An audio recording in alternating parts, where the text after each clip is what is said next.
Hello বন্ধুরা, আশা করি সকলে ভালো আছেন। আচ্ছা, আপনারা কি জানেন ফুটন্ত গরম তেলে গাঁটি কচু দিয়ে যে অসাধারণ টেস্টি একটা রেসিপি বানানো যায়? আপনারা শেষ পর্যন্ত ভিডিওটা দেখুন, আপনাদের আশা করি খুবই ভালো লাগবে। আমি এখানে 750 গ্রাম মতন গাঁটি কচু নিয়ে নিয়েছি। কচুগুলো গায়ে অনেক নোংরা থাকে, তাই ভালো করে ধুয়ে পরিষ্কার করে নিয়েছি। 2-3 বার ঘষে ঘষে জল চেঞ্জ করে করে ভালো করে পরিষ্কার করে নেওয়ার পর আমি এবার খোসাগুলোকে কেটে বাদ দিয়ে দিচ্ছি। বন্ধুরা, আপনারা তো এই গাঁটি কচুর অনেক রেসিপি খেয়েছেন, আজকে আমার মতন করে এই রেসিপিটা খান। সত্যি বলছি, মাছ মাংস ফেলে আপনারা তখন এটাই খেতে চাইবেন। এত সুস্বাদু এই রেসিপিটা, বানানোটা একেবারেই সোজা। একবার যদি দেখেন না, বিগিনার্সরাও অনায়াসে এই রেসিপিটা তৈরি করে ফেলতে পারবেন। আর এর টেস্ট কিন্তু সত্যি বলছি অসাধারণ। আমি সমস্ত খোসাগুলোকে কেটে বাদ দিয়ে দিলাম। দেখুন, সবগুলো কাটা হয়ে গেছে। আমি জল দিয়ে একটু ভালো করে ধুয়েও নিয়েছি। ভীষণ পিছল টাইপের থাকে কাটি কচুগুলো, খোসা ছাড়ানোর পর বেশ পিছল হয়ে গেছিলো।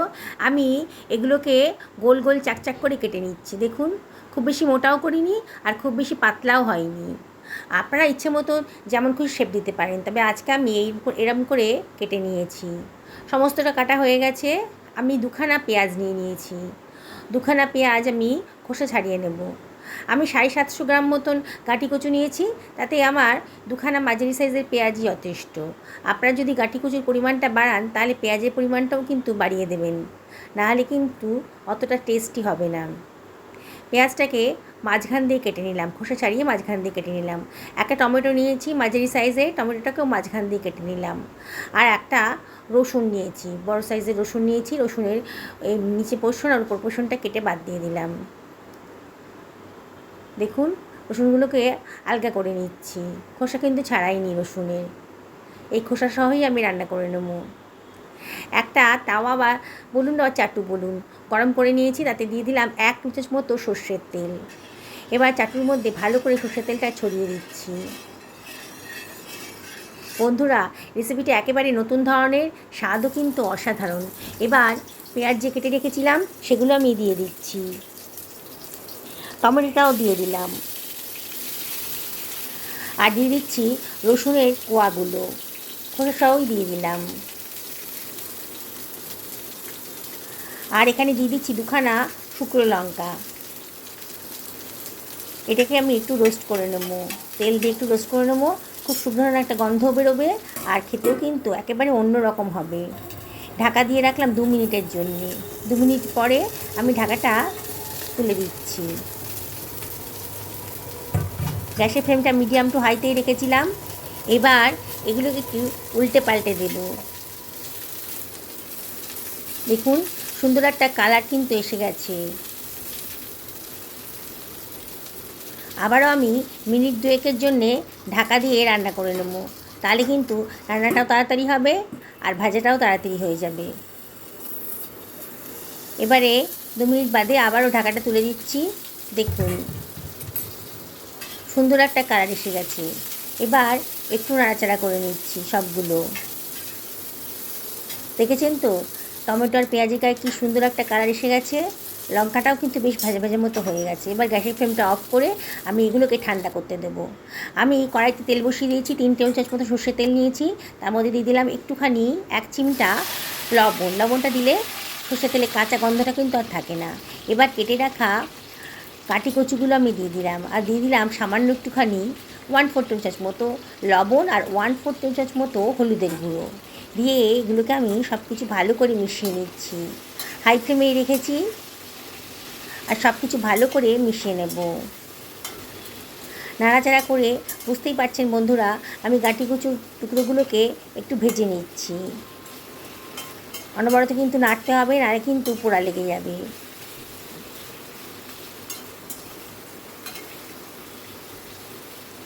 আস্তে আস্তে গাঁটি কচুগুলোর কালার চেঞ্জ হয়ে যাচ্ছে।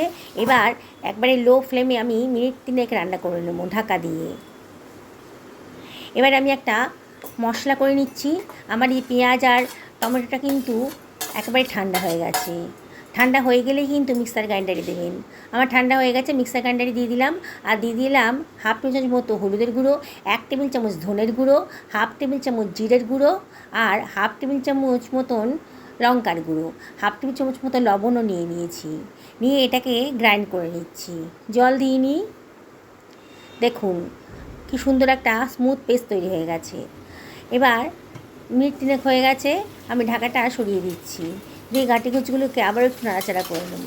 সুন্দর একটা কালার এসে গেছে, বোঝাই যাচ্ছে বেশ খানিকটা কিন্তু সেদ্ধ হয়ে গেছে। এগুলো দেখেই মনে হচ্ছে। আর বেশি ফ্রাই করব না, একটু নাড়াচাড়া করে যেমন কালারটা বেশ সুন্দর এসে গেছে, এগুলোকে আমি তুলে নেব।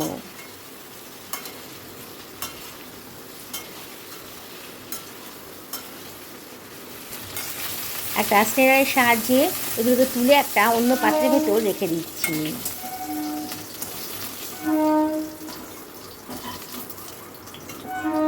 হয়ে গেছে। এখানে কড়াইতে যতটা তেল আছে ততটা তেলেই আমি আজকে রান্না করব, খুব বেশি তেল আজকে ইউজ করব না। এবার আমি দিয়ে দিলাম গোটা গরম মশলা। গোটা গরম মশলা দেওয়ার পর দিয়ে দিলাম হাফ টি চামচ মতো গোটা জিরে। যখন সব কিছু চিরবির করে উঠেছে, মানে একটু সুন্দর করে ফ্রাই হয়ে যাচ্ছে, তখন আমি একটু নাড়াচাড়া করে দিচ্ছি। এবার তৈরি করে রাখা মশলার পেস্টটা দিয়ে দিলাম। আর গ্রাইন্ডারটা ধুয়ে একটু জলও ওই ভেতর দিয়ে দিচ্ছি। দিয়ে সব কিছু আমি ভালো করে মিশিয়ে নেব। এখানে আমাকে আর কোনো বাড়তি মশলা দিতে হবে না, সব কিছুই তো দেওয়া আছে। মিক্সার গ্রাইন্ডারের ভেতরে সব কিছুই দিয়ে দিয়েছিলাম, তাই আর বাড়তি কোনো মশলা এখানে দিতে হবে না। শুধু মশলাটা কষিয়ে নিলেই হবে। অনবরত খুন্তি নেড়ে নেড়ে মশলাটা কষিয়ে নিচ্ছি।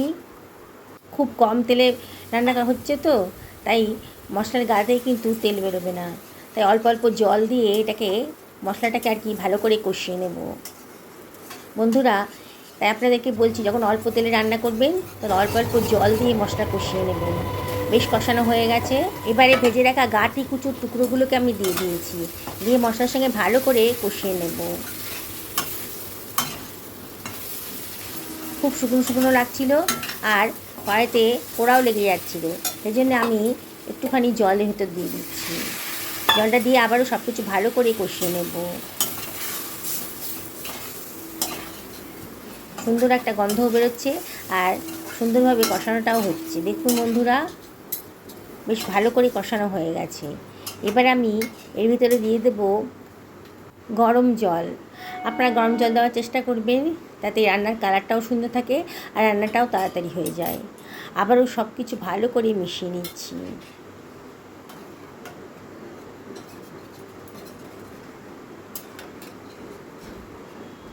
অনবরত নাড়াচাড়া করে সব কিছু ভালো করে মিশিয়ে নিলাম। এবার আমি এটাকে ঢাকা দিয়ে মিনিট 5-6 জন্য রান্না করে নেব। মিনিট 5 বাদে দেখুন কত সুন্দর রঙটা এসেছে। আবার সব কিছু ভালো করে মিশিয়ে নিচ্ছি। আমার গাঁঠি কচুগুলো তো বেশ করে ভাজা ছিল, তাই সেদ্ধ হতে বেশি টাইম নেবে না। দেখুন কত সুন্দর করে সেদ্ধটা হয়ে গেছে।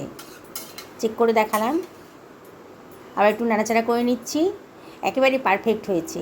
এবারে হাফ টি চামচ মতো গরম মশলা দিয়ে দিলাম আর দিয়ে দিচ্ছি 1 টি চামচ মতো ঘি। দারুণ সুন্দর টেস্টি হবে। আবার সব কিছু ভালো করে মিশিয়ে একটু নাড়াচাড়া করে দিচ্ছি। দিয়ে এটাকে ঢাকা দিয়ে রাখবো মিনিট খানেকের জন্যে। গ্যাসের ফ্লেমটা অফ করে দিচ্ছি। 2 মিনিট বাদে দেখুন বন্ধুরা, আমার কিন্তু রান্নাটা একেবারে কমপ্লিট হয়ে গেছে। দেখেছেন তো কত সুন্দর দেখতে হয়েছে। বন্ধুরা, রেসিপিটি যদি ভালো লাগে তাহলে লাইক শেয়ার কমেন্ট করতে কিন্তু ভুলবেন না। আমি একটা সার্ভিং প্লেটে এটাকে সার্ভ করে দেখাচ্ছি। পুরনো বন্ধুদেরকে অনেক ধন্যবাদ, তাদের সাপোর্টের জন্য এত দূর আসতে পেরেছি। আর নতুন বন্ধুদেরকে রিকোয়েস্ট করব আমার চ্যানেলটা সাবস্ক্রাইব করার জন্যে। পাশে থাকা বেল আইকনটা অবশ্যই ক্লিক করে দেবেন, তাহলে আমার রান্নার নোটিফিকেশানটা আপনারা চটজলদি পেয়ে যাবেন। ঘরোয়া পদ্ধতিতে অল্প খরচের মধ্যে অল্প সময়ের মধ্যে আমি রান্না করতে বেশি পছন্দ করি। আমার এই রেসিপিগুলো আপনাদের পছন্দ হলে অবশ্যই কমেন্ট করে জানাবেন। আজকে ভাতের সাথে এটা সার্ভ করে দিচ্ছি। লুচি, রুটি, পরোটার সাথেও কিন্তু দারুণ লাগে। দেখুন বন্ধুরা কত সুন্দর করে সেদ্ধ হয়ে গেছে। একদিন অবশ্যই রেসিপিটা বাড়িতে বানিয়ে ফেলুন। সকলে ভালো থাকুন এই কামনা করে ভিডিওটা এখানে শেষ করলাম। নমস্কার।